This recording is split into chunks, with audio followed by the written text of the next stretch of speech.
സൊസൈറ്റിയുടെ വാർഷിക general body കൊച്ചിയിൽ ചേർന്നു. കേരളം, തമിഴ്നാട്, പുതുച്ചേരി എന്നിവിടങ്ങളിൽ നിന്നായി 10,000-ലധികം സഹകാരികൾ യോഗത്തിൽ പങ്കെടുത്തു. കൊച്ചി വില്ലിംഗ്ടൺ ട്രേഡ് സെന്ററിലായിരുന്നു BLM സൊസൈറ്റിയുടെ 21ാമത് വാർഷിക പൊതുയോഗം ചേർന്നത്.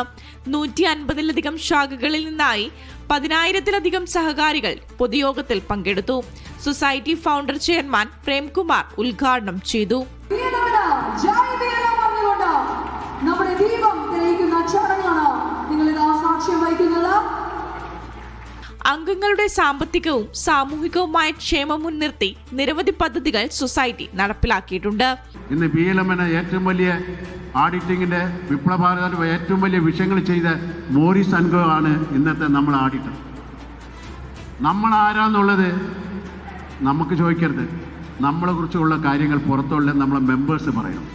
ഞാൻ BLM-ന് ഈ കാര്യം ഈ സൊസൈറ്റി പ്രവർത്തിക്കുന്നത് BLM-ന്റെ മെമ്പർക്ക് വേണ്ടിയാണ്, പുറത്തുള്ളവർക്ക് വേണ്ടിയല്ല. മികച്ച പ്രവർത്തനം നടത്തിയ സൊസൈറ്റി അംഗങ്ങളെ ചടങ്ങിൽ ആദരിച്ചു.